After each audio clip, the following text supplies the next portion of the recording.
a particular recruit that came through that cycle was a kid by the name of Chris Figueroa.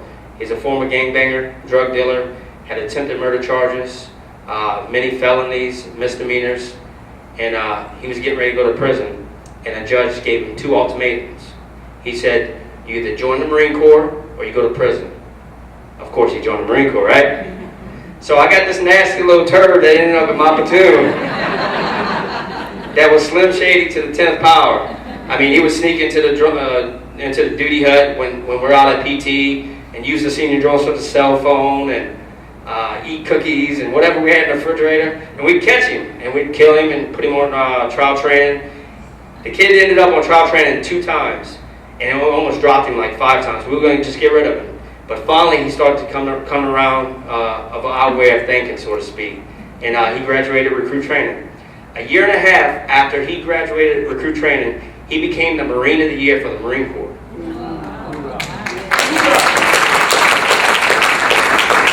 And I believe the main problem in life is we give up on individuals too quick. And we as Marines, when we want to give up on somebody, we don't. We have no choice but to go forward. Pick them up off the ground and move forward. And that's what the Marine Corps gave this young man. And he was awarded the Marine of the Year for the Marine Corps, which is unbelievable. I never thought this young man would become the Marine of the Year. So the hard work and dedication a year and a half before that, transforming his life of gangbanging, drug dealing, his 2 brothers are in prison, his father's in prison, to really becoming something that's greater than himself, which was a Marine. And it's undescribable, and this kid is awesome. He was awarded a 96 for becoming the Marine of the Year. And on that 96, everybody knows what a 96 is. Who doesn't know what a 96 is? Raise your hand.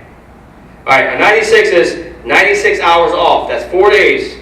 He was awarded a 96 for his hard work and dedication. He went up on 8 boards and became the Marine of the Year. During that time, he went back to his hometown. He was at a party, and some guy went to stab his friend in the back. And he stepped in, and he got stabbed in the neck. He got stabbed in the neck, became 50% paralyzed, and was medically discharged from the Marine Corps. Well, he got out of the Marine Corps, and he said, you know something, I'm not going to let this stop me from being successful as an individual. He started going to college. Nobody in his family ever been to college. Nobody in his family ever joined the military. He had no impact, no idea, but all he knew is that, you know something, I used to be this, but I don't have to stay that. And he started going to college. He recently, in December of 07, graduated from Chicago Charbonneau with a BA in mass communication with a minor in philosophy. And he recently moved to California in January, February of this year. Well, because of his background investigation, every time he goes up for a job, he's interviewed with TMZ, news companies, many different affiliates throughout Southern California. And every time he does awesome at the interview, as soon as he gets done with the interview, they do the background check, and they deny him because he got attempted murder charges. The kid has taken his life from what it used to be to what it can become.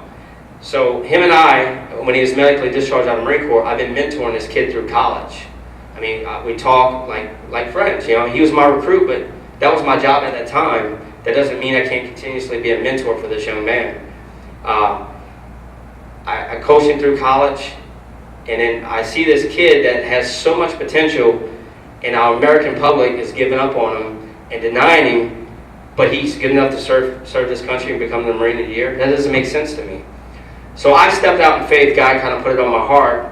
The kid's a musician. He likes hip-hop. He likes rap. And I stepped out in faith because God kind of put it on my heart to start a record company, to start sending into a studio and start supporting what God has preordained and destined him to become and to do. So about a month and a half, 2 months ago, I started my own record company, and we've, up to this point, we've officially recorded 7 of his tracks, getting ready for his CD. So I think that's an awesome accomplishment at this point for this young man. The reason why I told you that is because, first off, he accomplished something that so many people cannot. He became a Marine.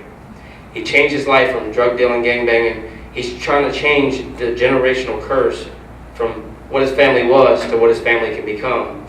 And support groups like Marine Parents United, coming together, networking, teamwork, somehow or some way, we can help take not just you, but also me and everyone else around us to a different level in our life by networking, communicating, and helping people become what they truly were preordained and destined to become.